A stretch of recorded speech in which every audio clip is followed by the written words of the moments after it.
Bonjour à tous, est-ce que vous m'entendez bien? Oui? Super. Bonjour, je m'appelle Jérémy Neuberg, je suis le fondateur d'Instamed. On anime aujourd'hui une table ronde sur le sujet de l'effet réseau comme moteur de l'innovation, où nous ferons intervenir le docteur Anatole Sesso, oncologue juste ici, Bonjour. et Patrice Kouassi, qui est le maire de la ville de Yamoussoukro, qui est la capitale de la Côte d'Ivoire. Est-ce que vous nous entendez bien? Ça va? Dis-moi si j'avance. On peut avancer. Donc, qu'est-ce que l'effet réseau? Je pense qu'on en a tous entendu parler. À nouveau, est-ce qu'on m'entend bien? Parce que moi-même, je ne m'entends pas parler. Ok. Qu'est-ce que l'effet réseau? C'est un phénomène de par lequel, plus il y a d'utilisateurs sur une plateforme et une application, plus la valeur de cette application a d'effet pour elle-même. Je m'explique. En lisant ensemble, l'effet réseau est un phénomène de par lequel l'usage s'accroît à mesure que le nombre d'utilisateurs augmente. Ce qui se passe, c'est plus il y a d'utilisateurs, plus il y a d'interactions entre eux, et donc il y a une adaptation renforcée.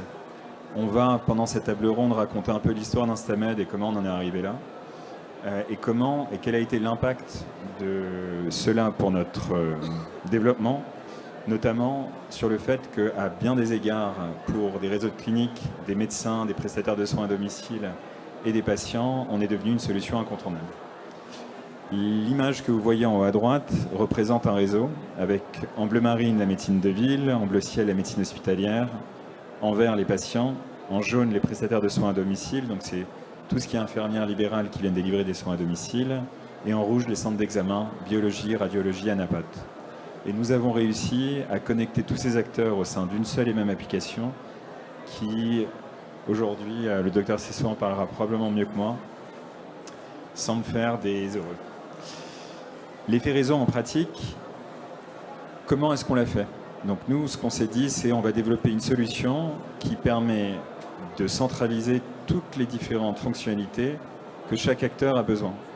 On s'est intéressé aux patients, bien évidemment, aux médecins, aux paramèdes, aux chercheurs, aux établissements, et on a intégré tous leurs besoins sur une suite logicielle. Un dossier patient centralisé, une messagerie, un partage de données et de documents, donc en gros c'est un dossier médical partagé, et de la gestion des événements unifiés, c'est donc un calendrier avec toute la prise de rendez-vous. Je ne sais pas si ici même il y a beaucoup de gens qui travaillent dans le secteur hospitalier ou médical, mais vous savez probablement sans doute que beaucoup des dossiers médicaux sont vides. Ça c'est un très très gros problème des établissements. Donc, en gros ils ont des énormes dossiers patients informatisés, mais ils sont essentiellement vides. Ils ont des notes déstructurées dedans, ils ont des dossiers, des documents, pardon. Nous, ce qu'on s'attache à faire, c'est à permettre à tous les acteurs d'avoir accès à une solution collaborative. Et vu que tout le monde collabore dessus, eh bien, les données et les dossiers sont très enrichis. Le réseau en pratique, il se matérialise comme ça. Donc, au centre, il y a la solution Instamed. En haut, il y a les patients. Ah. Problème de câble. Aucun signal.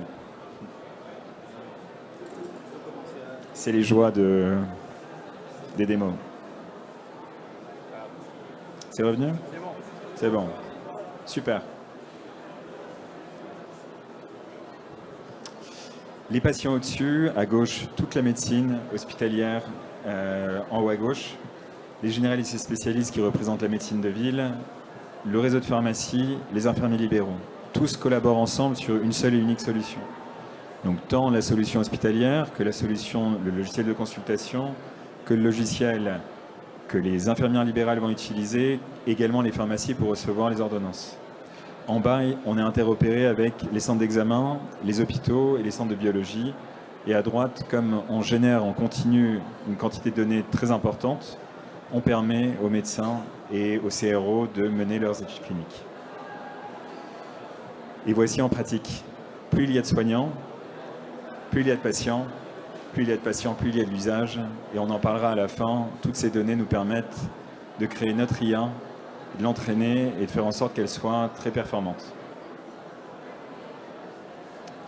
Je vais laisser peut-être parler. Alors en fait, donc moi je suis oncologue médical, donc cancérologue pour les intimes. Donc nous on a une spécialité dans laquelle on interagit avec énormément de médecins et de paramédicaux.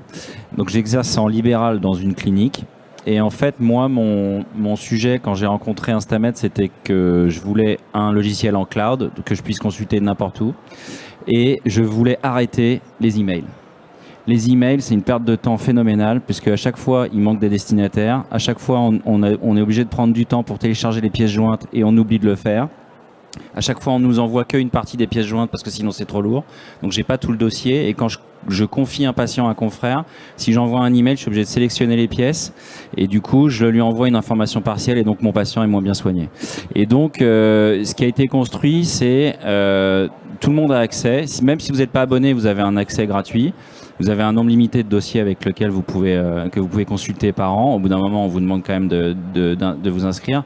Mais ce qui est magnifique, c'est que tout est mutualisé. C'est-à-dire que s'il y en a un qui met un compte-rendu dans le dossier, que ce soit l'infirmière, la napathe, le médecin, le radiothérapeute, le chirurgien, le médecin généraliste ou le prestataire de soins, eh ben, tout le monde le voit.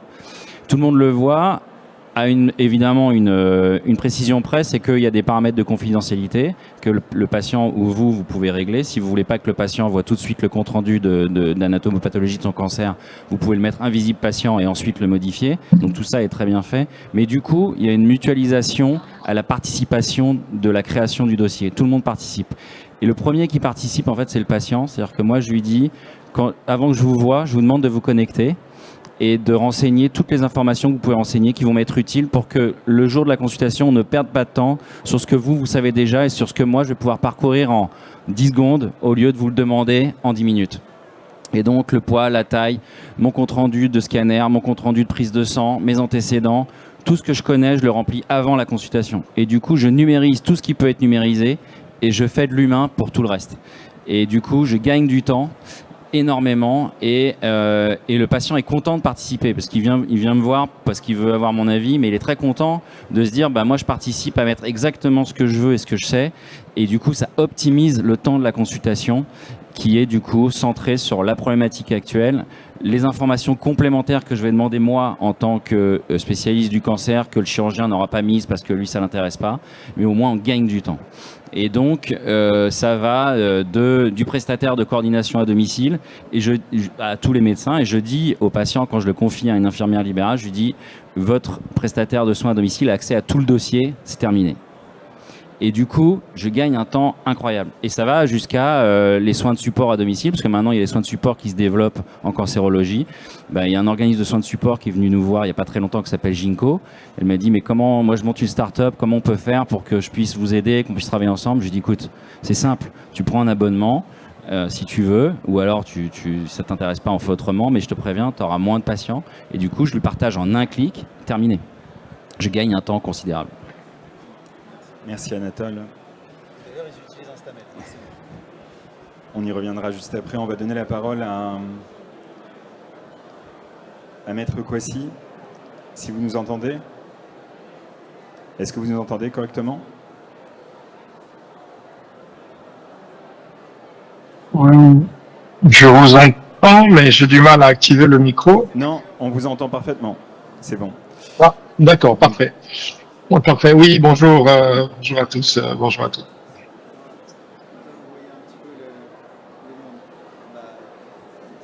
Oui. Donc on vous donne la parole, Maître, pour un peu parler d'Instamed au-delà des frontières. On parlait de l'effet réseau avec le docteur Cesso au préalable, pour que vous donniez un peu votre vision des choses, parce que ce qu'on s'est rendu compte d'Instamed au bout de quelques années, ça fait 7 ans qu'on existe maintenant, c'est fort d'un réseau. Alors, on ne contrôle pas exactement qui y a accès. Et on s'est rendu compte qu'il y avait un nombre substantiel de patients à l'étranger, en Europe, au Moyen-Orient, en Afrique, aux États-Unis également, dont des patients en Côte d'Ivoire. Et c'est comme ça que, on va dire, le pouvoir public en Côte d'Ivoire a pris connaissance de cela. Et je pense que le maire de la ville, de la capitale, pourra en parler bien mieux que moi. Merci. Oui, effectivement, nous sommes en train de mener la réflexion en ce moment au niveau de la commune de Yamoussoukro en Côte d'Ivoire pour essayer de simplifier les choses pour les médecins et surtout pour les patients. tout simplement parce qu'un patient qui va dans un centre hospitalier universitaire et qui après se retrouve dans un établissement privé, il n'y a pas de lien entre son dossier, entre tout ce qu'il a pu avoir comme soins. Vous m'entendez? Oui, oui. Parfait, parfait. D'accord.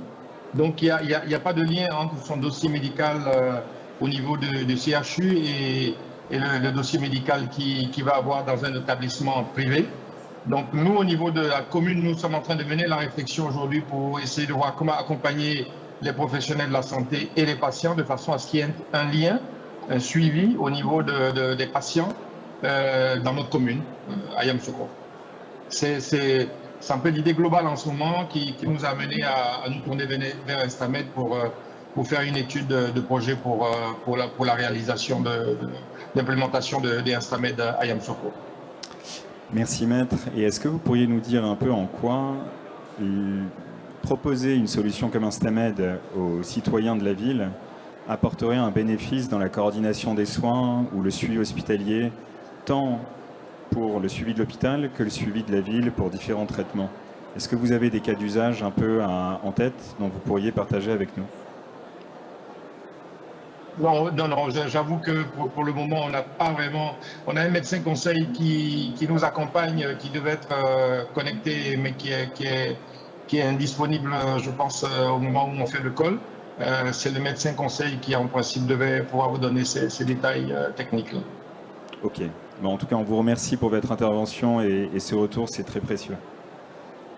Merci. On peut continuer avec la présentation peut-être.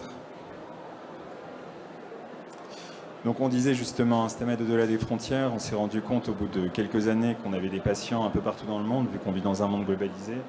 Et on a eu des usages assez fascinants de patients qui venaient se faire traiter en France pour différentes raisons, repartaient avec leur dossier, vu que ce qu'on propose in fine, c'est un dossier médical dont les patients ont la propriété. Donc vous avez votre propre dossier médical à vous, et vous pouvez ajouter vos intervenants dessus. Ce n'est pas la solution du médecin, c'est la solution du patient.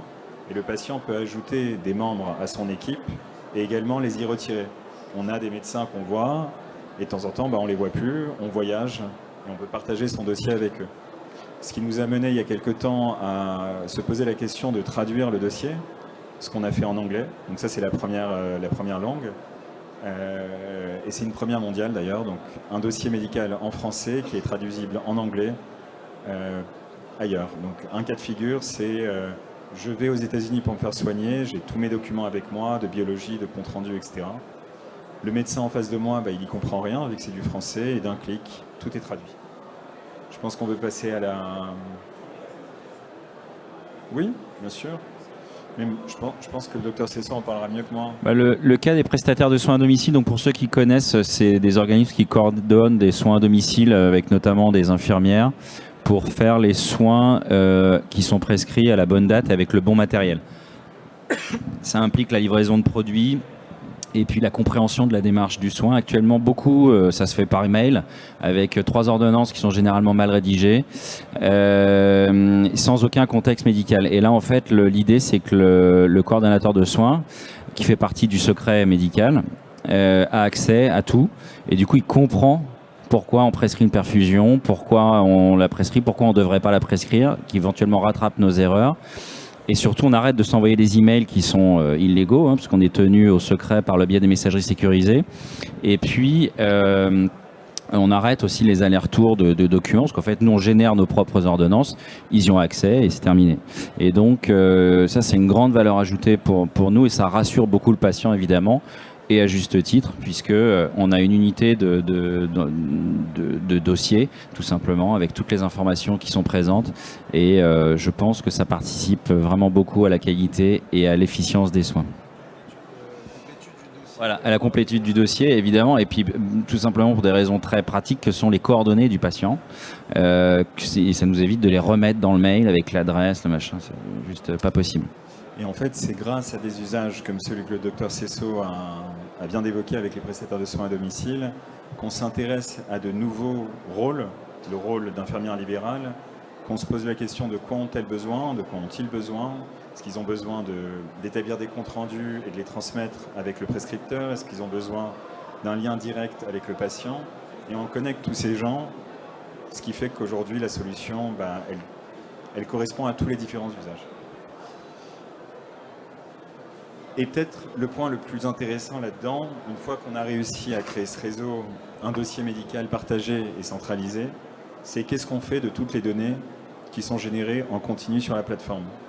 Un médecin, comme le docteur Cesso, va établir tous les jours des comptes rendus, des ordonnances, remplir le dossier.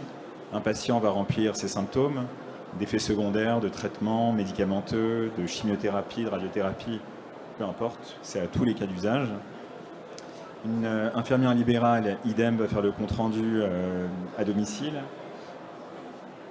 Et au bout d'un moment, on a des dossiers médicaux qui sont toujours remplis.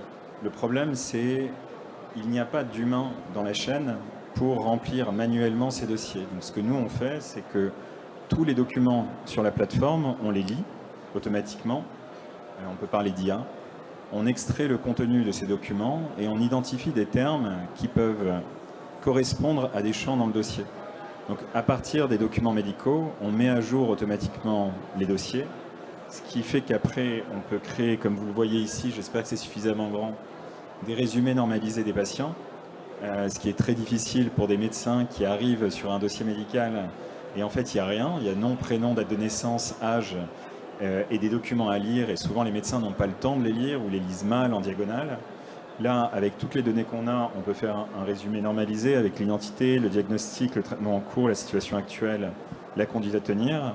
On peut aller encore beaucoup plus loin, ce qu'on commence à faire avec les suggestions de mise à jour du dossier, je viens d'en parler. Donc, si on regarde à droite, compte rendu de chimiothérapie, c'est un document, et dedans on a vu qu'il y a différents éléments. Prenons le cas de l'hormonothérapie, qui est un traitement qui ne figure pas dans le dossier, qui figure dans le document, et qu'on va suggérer à un humain, vu que ça ne se fait pas automatiquement pour des raisons assez évidentes et légales, de le compléter, et cette donnée sera mise dans le dossier via un système automatisé. On va dire que le Graal de tout ça, une fois qu'on a des dossiers à jour, c'est des suggestions d'actions à entreprendre sur le patient. Dès lors qu'on connaît les antécédents médicaux, les antécédents chirurgicaux, les antécédents médicamenteux, les traitements médicamenteux, les traitements de fond, etc., on peut, par analogie, aboutir à des recommandations. On appelle ça des suggestions d'action qu'on source, bien évidemment. Un STAMED n'est pas un DM, on ne fait pas de diagnostic, on aide les professionnels de santé à prendre des décisions éclairées sur des patients, sur la base de nos bases de données, de la littérature et des RCP. Et on peut faire des choses assez intéressantes avec, par exemple, poursuivre la surveillance oncologique, optimiser la prise en charge des effets secondaires, le soutien global à la patiente, parce que les recommandations ne sont pas que d'ordre médical, mais également l'accompagnement dans la vie et dans la santé intégrative, etc. Et la dernière chose, qui est quelque chose qui plaît manifestement beaucoup aux médecins, c'est le classement automatisé des documents. Donc le cas pratique, c'est que malheureusement, on reçoit encore des emails avec 15 PDF dedans en disant « Cher confrère, je t'envoie monsieur machin ». Vous êtes ravis de trier les PDF un par un en les renommant, les redatant, les machins. Donc là, vous allez dans le dossier du patient, vous glissez, déposez les 15 PDF et en 40 secondes, ils sont tous nommés, datés, triés par type de document et donc vous avez un gain de temps qui est phénoménal. Donc pour conclure tout cela, d'une initiative, on va dire, très petite pour du suivi de patients, on en a abouti à avoir un logiciel d'établissement, puis un logiciel de consultation, puis un dossier médical partagé, puis un effet de réseau. Et maintenant qu'on a toutes ces données, on simplifie le quotidien de tous, ce qui nous amène à grandement innover et surtout avoir un réseau qui grandit de jour en jour avec aujourd'hui près de 400 000 patients et un peu moins de 4 000 professionnels de santé. Voilà tout. Oui. Est-ce que certains d'entre vous avaient des questions?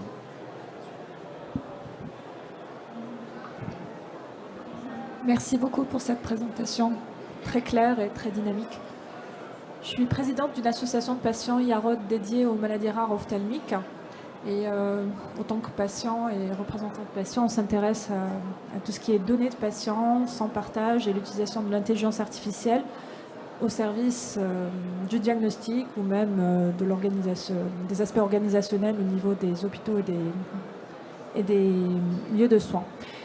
Ma question, elle est peut-être naïve, mais il y a de plus en plus de bases de données sur lesquelles on pourrait travailler, faire appliquer un algorithme d'IA pour faciliter le quotidien des praticiens, meilleure analyse des données et peut-être même la pose d'un diagnostic d'une manière plus précise. Mais il y a une certaine multiplicité de ces bases de données et d'algorithmes, sachant que leur durée de vie aussi, elle est courte et elle doit être updatée, etc. Et qu'au niveau de la France, on pense, on est en train de promouvoir le dossier médical partagé avec la collaboration de différentes instances publiques. Votre logiciel, je peux appeler ça comme ça, peut compléter ce que le dossier médical partagé qui existe déjà.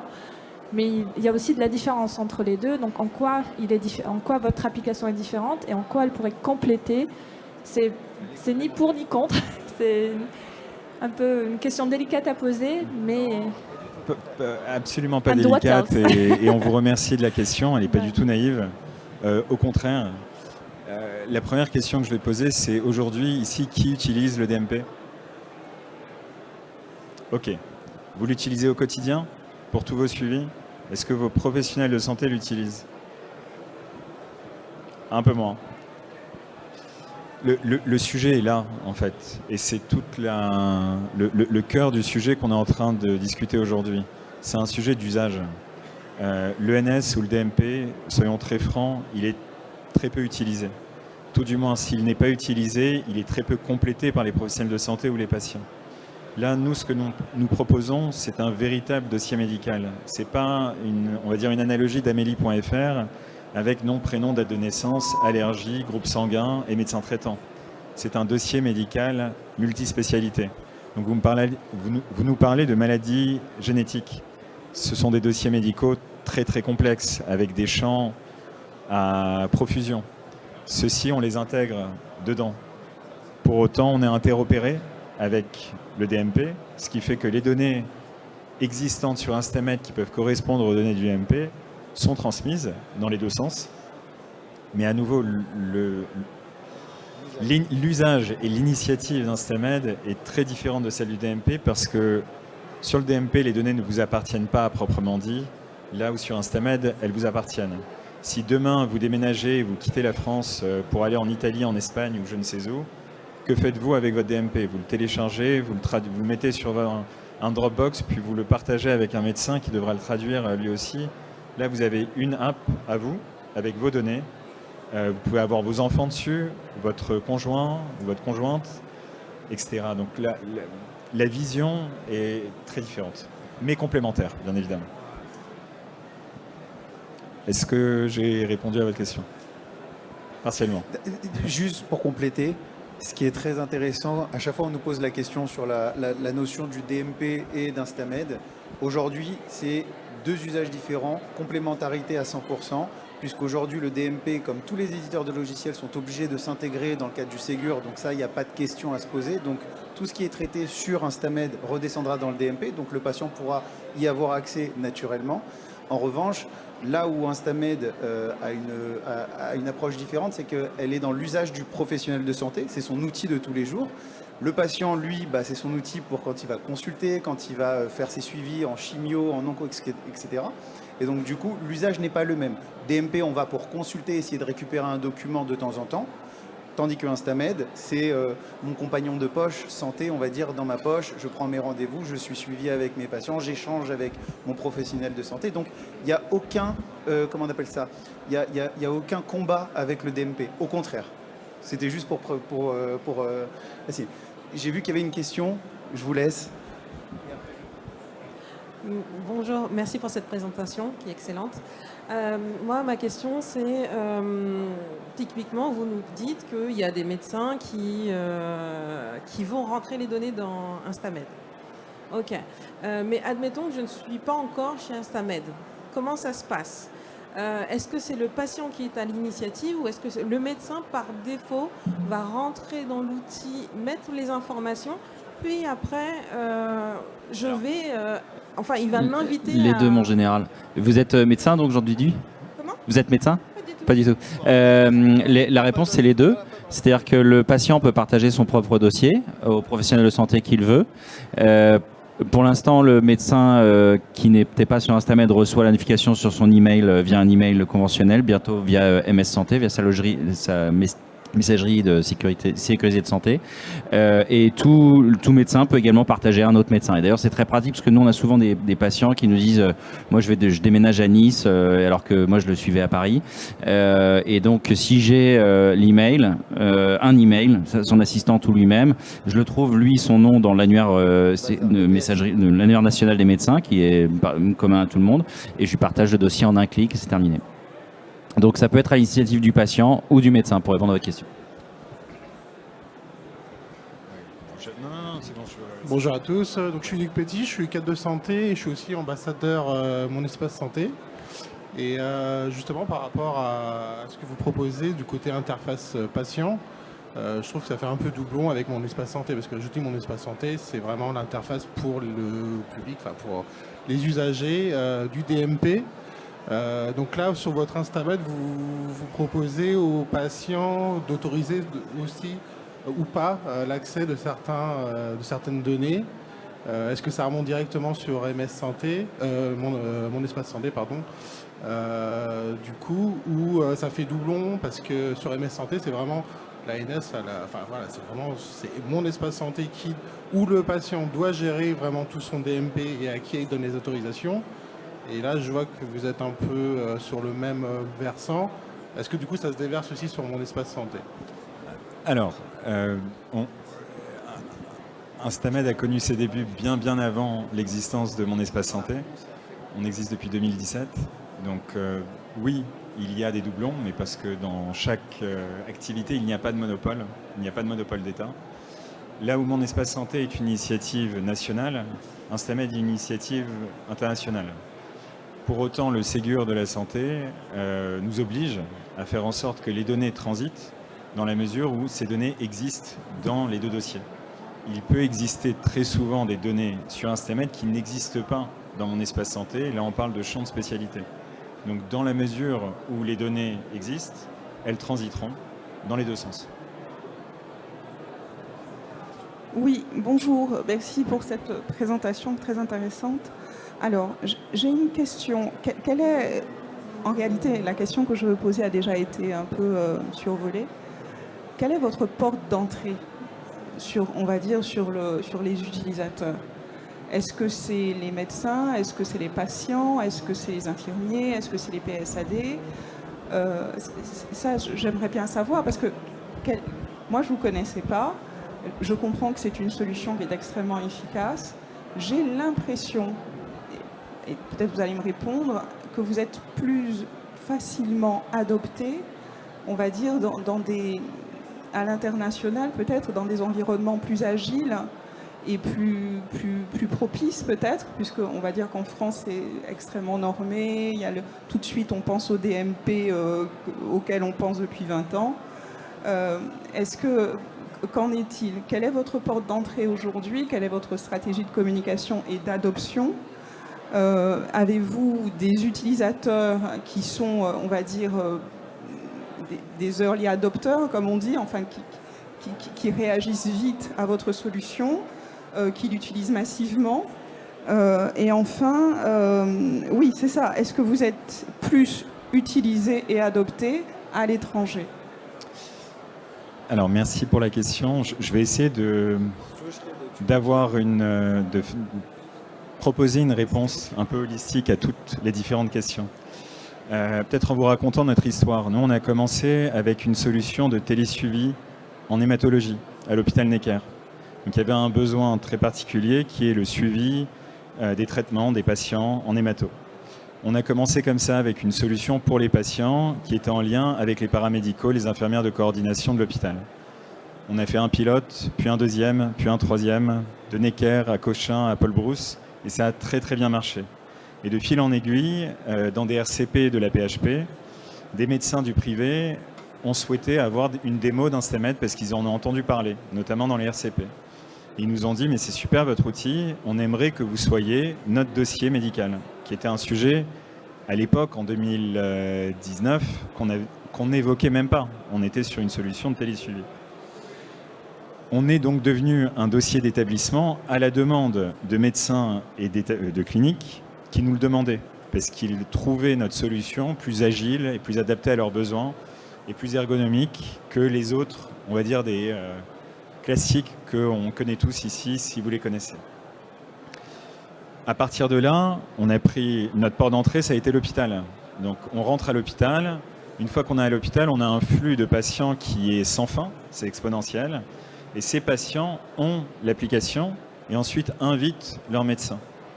Je m'explique. Chacun ici n'a pas un médecin. On a tous vu depuis qu'on est né 50 médecins à minima. Et chacun de ces médecins a un petit bout de notre dossier médical qui correspond au motif de la consultation pour laquelle on est venu le voir. Or, pour correctement prendre en charge un patient, il ne suffit pas de savoir que le patient a mal au ventre ou mal à la tête à un moment donné. Il faut comprendre tout son historique. Savoir quels sont ses antécédents familiaux, quels sont ses antécédents médicamenteux, quels sont ses symptômes, tout comprendre. Et nous, c'est ce qu'on propose et c'est ce que les médecins et les établissements ont compris, c'est qu'on ne propose pas qu'une app et qu'un réseau, on propose une immense base de données qui est à la main de chaque rôle, patient comme soignant, et qui, in fine, derrière, aide à l'optimisation de process et au diagnostic. C'est moi. Je vous en prie. Alors moi j'ai plein de petites questions. Vous m'entendez? Parce que moi je n'entends pas du tout parler. Bah, c'était pas pareil avec Ah nous. ouais, c'est horrible. Ah si. Et donc la première question, justement, je voulais savoir, mais je pense que vous avez à peu près répondu, parce que vous avez dit en 2017, vous êtes lancé. Je voulais savoir le délai le temps que ça vous a pris pour en arriver à cette solution-là, parce que je sais que c'est très longtemps. compliqué. Voilà. Ensuite, je voulais savoir quels étaient justement sur cette solution-là les principaux freins que vous avez dû lever, que ce soit auprès des patients, ou des médecins, ou des institutions, etc. Troisième question, vous avez demandé le remboursement. Est-ce que votre solution elle est remboursée ou voilà. Et sinon, en tant que patient, justement, si c'est lui qui déclenche, est-ce que c'est lui qui paye son abonnement et après il rembourse? Vous allez tout nous expliquer. Alors, chronologiquement, rappelez-moi la première question. C'est depuis quand on existe? Le délai que ça vous a pris pour... Voilà. Alors, on va dire rien que la bêta, ça nous a pris 1 an à développer. Le développement informatique derrière une solution comme celle-ci est très important. Et la question n'est même pas une question financière, c'est une question temporelle. Un conseil m'avait dit une fois, ça va probablement faire sourire les gens ici, pour faire un enfant, il faut une femme et 9 mois. On ne peut pas faire un enfant en 1 mois avec 9 femmes. Voilà. En informatique, c'est pareil. Il y a des choses qui prennent un certain temps. On ne peut pas le faire avec beaucoup plus de développeurs et des plus grosses équipes, ça ne change rien. Donc ça a pris beaucoup de temps. La solution, elle s'améliore continuellement. Là, on va dire les autres solutions historiques s'arrêtent et après l'éditeur le vend un maximum. La deuxième question, c'était par rapport à le patient, les freins réglementaires, des freins on va dire de tampons. Qui êtes-vous? On nous posait la question au départ, c'est qui êtes-vous pour nous vendre une solution? Quel groupe représentez-vous? On va dire le passeport. Mais une fois qu'on a signé avec la PHP et qu'on a travaillé avec l'hôpital Necker, en fait, on nous a fait confiance, ce qui nous a permis après de nous développer essentiellement dans le privé. Le dernier sujet, c'est la question du modèle économique. Ouais, modèle économique. À aucun moment, le patient ne paye. Très souvent, les soignants ne payent pas. C'est également gratuit pour les soignants. Ce sont nos établissements clients qui payent pour la solution, ou les médecins, ou les prestataires de soins à domicile. Genre un médecin généraliste, il peut souscrire. D'accord. Okay. Ensuite, ça doit pas pour arriver tous souvent, ces patients, c'est gratuit. Et ces patients invitent d'autres médecins qui seront connectés avec le médecin généraliste, qui lui a un intérêt direct, c'est tout le sujet de l'effet réseau, à ce que les correspondants soient sur la solution. sans quoi il va devoir demander à son assistante médicale d'envoyer des mails. Il ne sait pas si le document a été reçu ou non, il n'y a pas d'accusé de réception, etc. Et c'est un peu là où on en est. Aujourd'hui, on est sur une courbe très ascendante, où il y a de plus en plus de médecins en France, mais également à l'étranger. Je réponds à votre question d'ailleurs par là. Non, aujourd'hui en France, c'est notre marché central, mais on constate que des patients étant venus en France se faire soigner, repartent avec la solution chez eux et invitent leurs soignants à se connecter, qui ensuite échangent avec les soignants en France pour tout ce qui est coordination. Voilà. J'ajoute une chose très triviale pour le médecin que je suis. Je n'ai plus jamais de message me demandant « j'ai perdu mon ordonnance ». Puisque tous les documents sont sur la plateforme et réimprimables à loisir. Et ça, c'est tout bête, mais ça nous change la vie.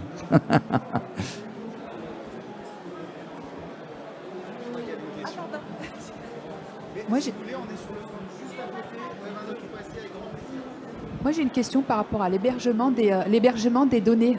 Pour les patients qui partent à l'étranger, les données, elles sont hébergées où?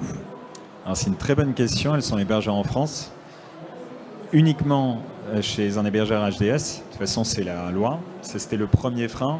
C'est les données, la sécurité. Mais en fait, ces questions, je le dis aujourd'hui avec le sourire, elles sont dépassées depuis des années, vu que ce sont des standards. Si on ne se complaît pas à ces standards, on ne peut juste pas avancer et signer des contrats avec des hôpitaux. Maintenant, la question qui se pose avec des partenaires à l'étranger, c'est où vont être stockées leurs données.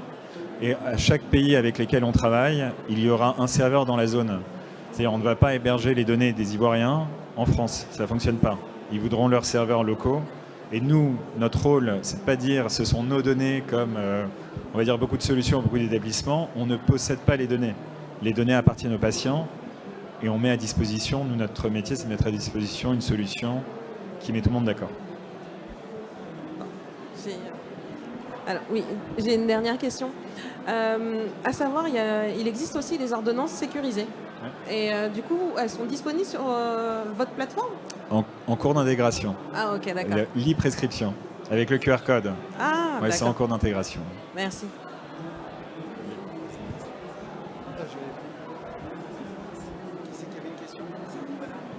Une petite question en fait sur l'utilisation de la solution, notamment dans les hôpitaux publics. Est-ce que vous diriez que votre solution tend à se généraliser ou encore le monopole de la solution d'État prime avant tout? Alors à nouveau, il faut vraiment faire la part des choses entre le DMP, l'ENS et les DPI. Le DMP, c'est le dossier médical partagé, donc c'est censé être le dossier médical de tous les Français. Côté médecin, mon espace santé, c'est, on va dire, le portail patient qui est analogique au DMP. Et après, dans les établissements, ils ont des énormes logiciels qui leur permettent de tout faire. Les trois choses ne sont pas la même chose. Donc chaque hôpital, y compris public, a un énorme DPI qui gère tout l'établissement. Nous, dans certains cas, on travaille avec les services. Il est très difficile, en effet, de travailler avec les hôpitaux publics. Je pense que le public en France, on sait tous que c'est pas évident. Ce qui nous amuse, nous, Instamed, c'est qu'on voit, après toutes ces années, qu'il y a un nombre grandissant et important de médecins du public qui l'utilisent au quotidien pour suivre des patients qu'ils ont en commun avec des médecins du privé. Donc, au fur et à mesure du temps, l'effet réseau fait que la solution est devenue tellement centrale dans les usages de tous, mais y compris des patients, qu'on finit par rentrer dans le public. Par là, on a commencé. Et je vais vous donner pour conclure un dernier exemple qu'on trouve génial. C'est un chef de service d'un grand service d'un hôpital parisien public qui nous a contactés en nous disant « Oui, on aimerait en savoir plus sur Instamed ». Et la première question, c'est comment en êtes-vous à nous contacter? Comment nous connaissez-vous? On a une patiente qui est venue nous voir et qui nous a dit on est has-been. Ok. Dites-nous en plus. Oui, elle nous a dit qu'on était has-been parce qu'on lui demandait encore, notre assistante l'appelait pour lui dire donnez-moi vos antécédents et votre taille et votre poids et remplissez-nous ce formulaire papier. Et en fait, la dame avait tout son dossier sur Instamed et lui a dit moi, je ne fonctionne pas comme ça. Je vais vous partager un lien sécurisé. Vous allez vous connecter à mon équipe. Il est arrivé dessus. Il a dit ah, c'est génial ce truc. Ben, nous aussi, on le veut. Donc, vous voyez, les usages et les solutions sont très, très différentes. Et nous, ce qu'on est arrivé à faire, c'est créer un hybride entre une super application patient, qui est le cœur et ce qui est de plus important pour tous, qu'à la fin on est tous patients, un logiciel de consultation et une solution de coordination entre les hôpitaux et la ville. Merci à tous. Merci.